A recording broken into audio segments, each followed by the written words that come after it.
What's happening, guys? Welcome to the Russell Hantz Show. Now, I want to talk a little bit about the Live Tribal Council. I guess it wasn't a Live Tribal Council, but that's what we'll call it. You know what I'm talking about. Just the whole episode in a whole. Not much about what happened during the episode, but my feelings on just parts of the game.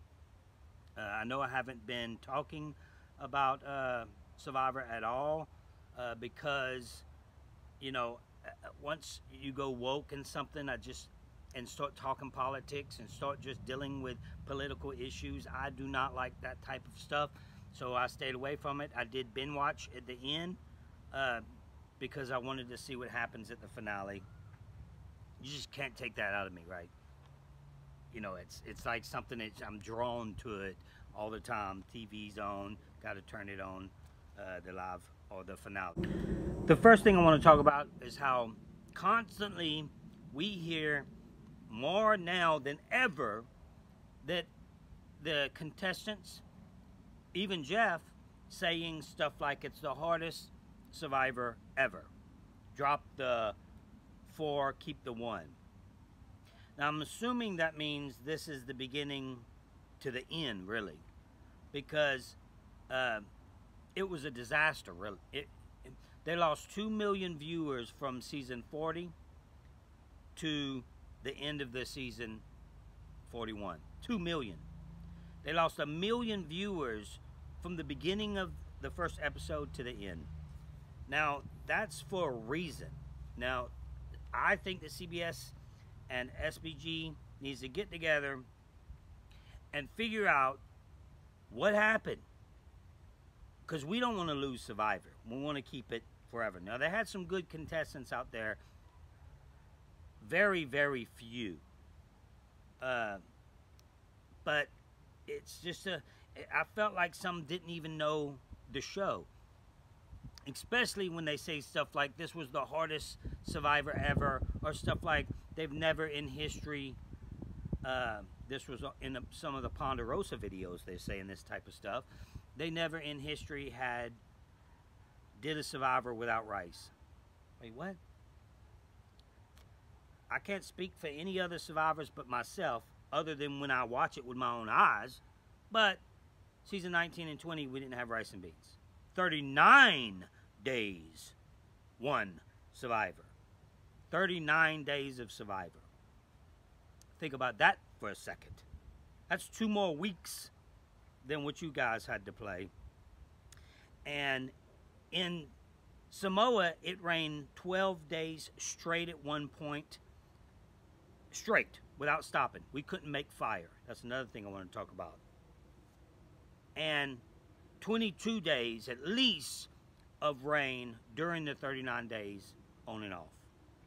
2 medevaced. 1 almost died. I almost got medevaced. This was behind the scenes that you guys didn't get to see. I fell out. Medical came. But I guess I was okay enough. Or maybe they gave me more time. Because the show that I was presenting, maybe that was it. I don't know. But saying that this is the hardest Survivor is laughable, because it's not even close. It's not even, this isn't harder than one of the other Survivors. Not one. So it's the 41st hardest Survivor at this point. That's a fact. If you can't figure that out, and everybody's like, oh, it's just a faster pace. That's why it's harder. It's a faster pace. It's a fast pace no matter if you play 2 days or 100 days. Trust me, once your mind starts racing, that's it. You can't stop it. You can only go so fast, and unless you're going to go crazy. So the fast pace thing, that's bull crap. I played the fast pace from the get-go. But I'm not going to keep dwelling on this. We all know that it wasn't the hardest Survivor ever. Not even close. Oh yeah, and the fire thing I want to talk about. They showed 1 hard day of rain, right? Then the very next morning, you see Deshaun talking about not being able to make fire, and they make fire. If it rains so much, I know how it feels when it rains all night long. You can't make nothing. So if it rains so much, how was they just chick, click, tick, made fire just like that, that fast? That was a little suspect for me, but they did it. All right, so we have the final three: Erica, Deshaun, and Xander. Me personally, I think that Xander should have won the game. Now, I'm not taking anything from Erica. They have some times where, you know, I'll really put down the winner. I can't do that this time because she played a good game. It's not like she didn't play a good game. You can't say, oh, she did horrible. She should have never won. Yes, I believe Xander should have won the game. But she deserves it as well. The thing that impressed me about Xander was 20 years old, being able to do things out there and outwit these people. It's raining and you see Xander going, I love this, bring it on. Sounds like something I would do. I was 37 years old when I played that game. You know, wise, an older guy. He's a child. So seeing him be like, bring it. You know, it just, I liked his attitude. He made big moves in the game. One of the moves he made, they say when it happens, everybody's like, oh, that's the biggest move ever. You know, Tribal Council, the fake idol thing. You hear that on Twitter, then everybody forget about it. They forget, oh, let's not worry about that move. Let's just worry about the winner now. But me personally think that Xander should have won the game. Like I said, not putting down Erica. She played a great game. She would have beat me in both my seasons. I know you're shocked at me saying that, but I'm talking about knowing now what they judge by and how you win the game. She's much better deserving winner than Natalie White was, or Sandra. Now I want to talk about the whole thing of the days shortened to play the game, how they did the so-called live show, you know, reading the votes at the end, you know, when they're right there, like they did season 1. I didn't like any of that. I think that it needs to go back to normal, Jeff. Nobody likes this stuff, and Jeff, he tries to act like it's just something he's been wanting to do all this time, so he's doing it. We all know why you're doing it. Because of C-19, that's why you're doing it.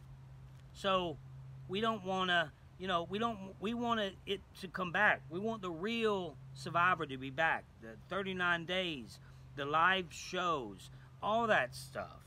You know, that was not fun to watch. If they go down that path, it's over, guys. It's over. So I disagree with the way they did all that. Now, I understand it. They have to. They had to. They knew what was going on, right in the middle of a pandemic. They had to. So I'm okay with them doing it this time. Maybe next time, because they were still in that situation, bringing back back-to-back cast. But going forward, we don't want to drop the 4. We want Survivor. I'm going to do a video on 7 things they need to do to make Survivor great again. Now, there's some of the things are super small, but people like the small things about Survivor. They love it. This was a disaster season. Now, even though me and Sydney may or may not be getting married soon, you know, there's a few people I do like. I know a lot of you, that shocks you guys, thinking that there'd possibly be a friendship between me and Sydney. But you never know. We may be on Amazing Race before you know it. So I didn't want to go in too much depth.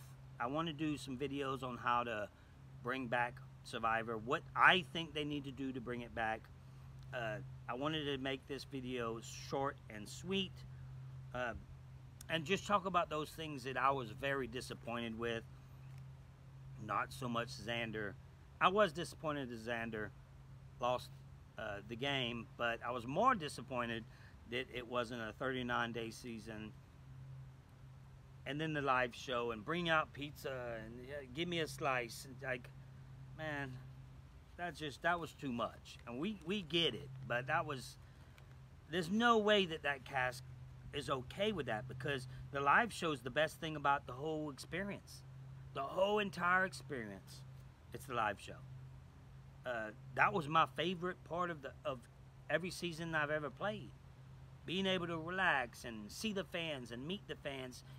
They need to do something for this season, but I don't think they will. I think they'll forget about it. I think that this cast is done, gone. Never will return in anything unless me and Sydney we do Amazing Race or Blood and Water. You know, I gotta propose first, but maybe. So anyway, guys, it's getting dark out here. I don't like this isn't a green screen. You know, I don't like to use green screens. Obviously not. The sun's going down. It's getting darker out here. So that's all I got for you. Subscribe to the Russell Hantz Show if you haven't subscribed yet. I got a lot coming up. Season 42 looks pretty promising. The cast looks good. We got good-looking people. The diversity, I like it. I'm excited about it. Hopefully they learn their lesson. They don't go political. They keep it Survivor. Outwit, outlast, outplay. We get to watch that happen. I plan on doing a live show and inviting some pretty big hitters to Houston. So if you're interested in that, comment below. I'll be doing a live show. I don't know if I'm supposed to talk about this right now, but I'm going to go ahead and say it just to put it out there. A lot of big names, good names are going to be coming. Don't have the list all together yet, but you'll find out soon enough. That'll be in Houston. We'll put packages together where we'll have hotels already in the package, Ubers in the package, to wherever you're drinking, you can safely get from the venue to your hotel. We'll make sure everybody gets there safe, but it's going to be a big deal, and I hope you join us. Anyway, guys, that's all I got for you. Until next time, keep hope alive.